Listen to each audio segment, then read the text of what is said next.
lost 2 majors in the same month. Cutting corners made it worse, fucking around with fuck. The trap lead, Cooper flag made the white jump. When the plug got knocked, I started giving fronts. What's going on, YouTube? Peace and blessings to the good people. It has been officially a year since Malcom Jamal Warner passed away. And they officially ruled it a drowning. That didn't really set well with a lot of folks. Obviously, there was some inconsistencies, but the pushback was pretty minimal, if you ask me. The reason why we are here, though, specifically is because Corey Holcomb had a guest, and in this conversation, I'm going to play it here in a second, just a couple minutes. He alludes to some things that might make you rethink everything surrounding that whole situation. My condolences to the family, anybody involved.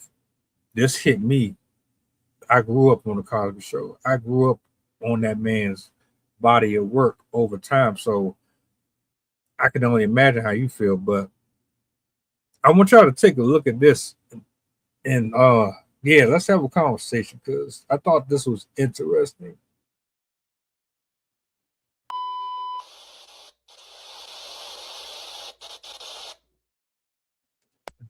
Because motherfucking dirtbag motherfuckers know what they doing. Oh, yeah, she planned it out well. And another thing about Miss Tanisha is the chief of police told me personally that she supposedly left to go get something to eat. And when she came back, Malcolm was dead. But he said one thing that he noticed, that it was no food on the beach, no food in her hand. So they was asking her, where's the food? Where's the food? And she never answered that question. She kept going blank. She kept acting like she was in shock. And they said, this woman is crazy. They said, where's the food? The female said, where's the food? The chief of police said, where's the food? I came back to America telling everybody it was no food. So Tanisha, I got a message for you. I know everything. I read the text message between you and the police officer. She told me to keep some of it discreet because they don't know how much power you got. But watch this. Y'all murdered Malcolm. You act like that you wasn't there. You contacted TMZ. You told TMZ that you was not there on the beach. I had to fly my black ass all the way to Costa Rica just to prove you was there. Then I proved you was there. You never came forward, never made a statement. Pam the one got on Good Morning America. Me and this bitch going toe to toe. You see what I'm saying? And then next thing you know, just like Corey say, once the money shit come up, you pop up. Gayle King watched my show. Gayle King asked you a question. Who got there first? And then you went blank again because nobody in the world know that Paperwork Party flew down there and debunked your whole motherfucking story. You was there when he died. You so-called left to get food. You complicit. Now, why don't you contact TMZ and tell them you was there since I proved you was there? Hey, man, I saw that bitch talking, man. I'm telling you, man, when Gayle King, because Gayle King didn't know what's up, and she said she didn't know what's up, but she was just asking questions that you would ask. That bitch danced around all the 100 shit. I was like, who is this bitch? See, when bitches is talking, man, I'm telling you, man, I start getting mad. I'm like, what is this bitch talking about? That's what happens when bitches start talking. I mean, what is this bitch talking about? This bitch is on motherfucking Gayle King. Okay, this bitch got on Gayle King. How she got on Gayle King about some shit? All this shit needs to be put together.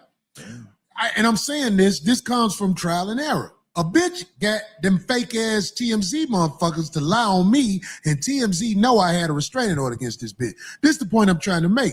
I've been fucked over by shit a bitch talk about, and a bitch ain't talk about shit. Yeah. And if you study this shit, I hope that's the bitch. The bitch tried to fake a cry and it didn't come out. Gayle King was like, "You want some tissue?" I was like, "Well, tell a bitch to start crying first." I don't give a fuck. We entertainers. We pick fucked up bitches like that to marry. That's a fact. And don't nobody say this shit. I hate meeting these niggas' wives. I'll be like, "You cake ass nigga. Shut the fuck up. Look at this fucking whack, black-hearted ass, evil soul bitch." With most of these motherfuckers they married to. This bitch faked the cry. It's Mr. Tigger all over again. Man, Joe, these motherfuckers going down. I think they meet a bitch and they, look, we marry bitches because we like fucking them. Yeah. Yeah. But a bitch soul is ugly. Yeah. You know what's so foul about this whole thing, right? We paint women in such a positive light that we forget they just as foul and just as ruthless as men are, if not worse. And it's all because of how we all were raised. Here we are thinking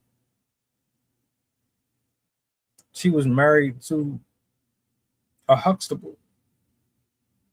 She was married to one of the very few guys in the world who was never considered to be a Chad or Tyrone. He was never in much drama. He never got painted as a guy who crapped on women. So anybody who was actually with him would pretty much be someone on the same caliber, never really taken into consideration that maybe she's no better than the rest of the 304s that come into these people's lives chasing a paycheck or something like that. Now, I want to play the other clip. This one can be interpreted in a number of ways. See, while I might see one thing, you might see something else. The comment section, a lot of them, majority, especially women who typically sympathize with that performance, they'll see her as a grieving widow, while others will look at this like, oh, she's a good actress. And this is the one portion of the footage that I believe that he's referring to. Yeah, let's talk. Hold on, I'm gonna bring that up. The other day you were on vacation, so were you there first and then he joined? Well, you know, the moments of that day, they occupy my body so deeply. So it's really hard for me to sort of relive what all of that was and to think about it, because it just breaks me in a way that makes it hard for me to sort of stay steady. Well, what do you want to share about that day, if anything? I'll let you guide me. What do you want us to know about that day? Worst day of my life.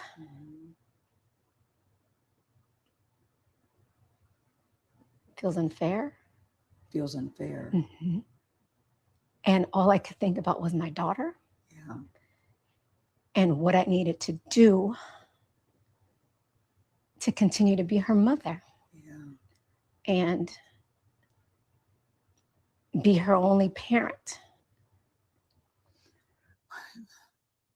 Was there, let me ask you this, was there a time that you thought you had lost both of them? Because that was one of the early reports. Did you, can you say where you were at the time? I can't remember the details. You really can't. Do you think you just blocked it out? I think it was my body.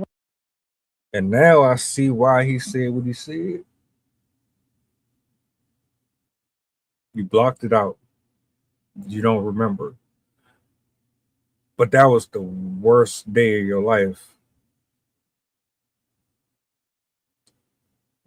When my uncle passed away, I remember it like it was the day before. Very clear. There are no blockages. How do you not remember it?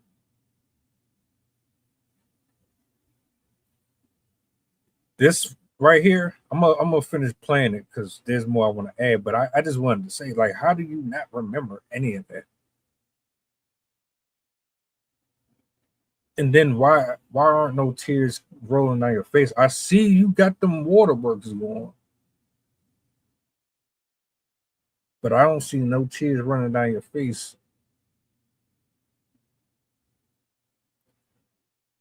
We're gonna have to be a little more.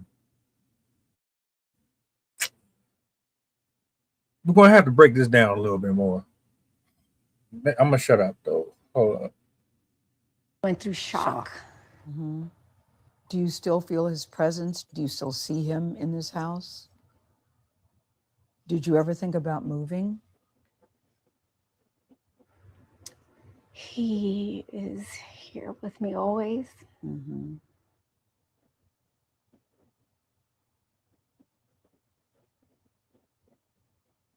I don't think about moving. You don't?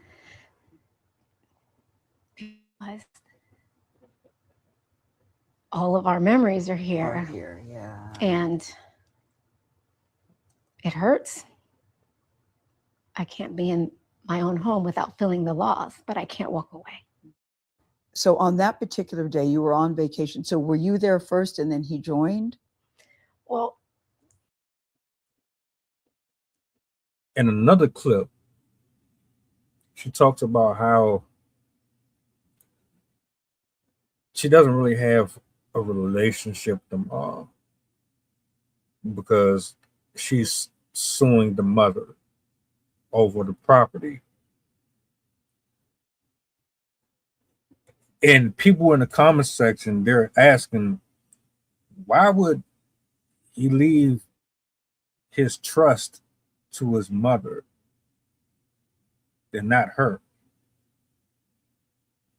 But if y'all have been following any cases in the last 2-3 years, you know that a lot of times when a man puts his income or puts any of his properties in his parents' name or gives them control over it, it's usually because there's something going on within the relationship that he peeped out and he was trying to prepare itself for.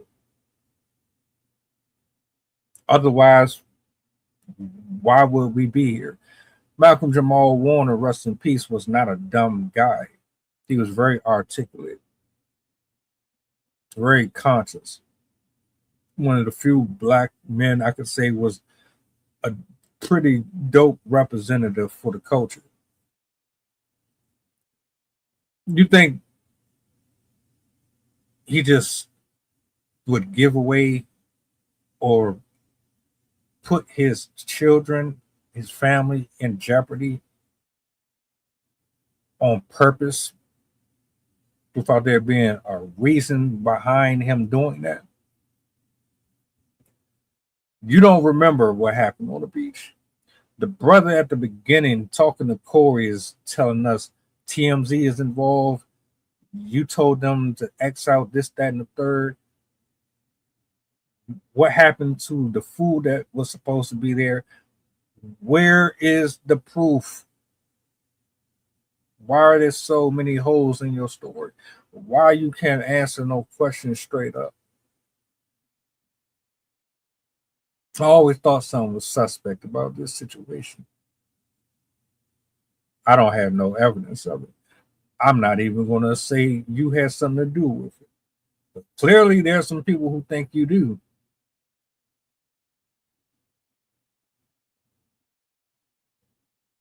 And I wouldn't be surprised if that's the case, because we just saw what happened with Big Tigger. She put on the same performance that you did.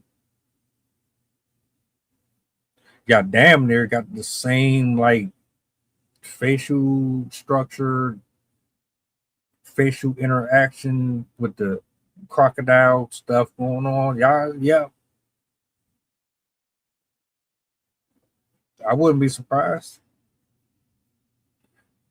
Y'all feel sympathy for women just because they're women and because they cry, as if those tears are supposed to absolve them from any wrongdoing because they're dainty and that means that they're innocent. No, it doesn't. It doesn't. I think they need to reopen this or revisit this, because something is completely off with this. There's no reason why he would do that if there weren't things going on within the household, and he was private, so he didn't want to tell nobody. You're not going to do that. So what's really going on? Or maybe I'm just making more of it. Maybe Corey making more of it. Maybe the gentleman he was speaking to is making more of it. Or maybe they're right and they're on to something. And this woman is playing in everybody's face. Y'all thoughts? That's why I said I might see one thing, you might see something else.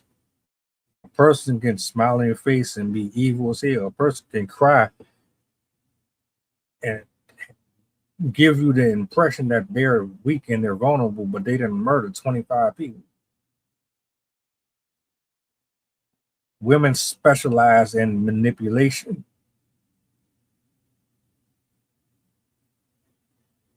I don't know. Y'all tell me what y'all think, man. I'm out.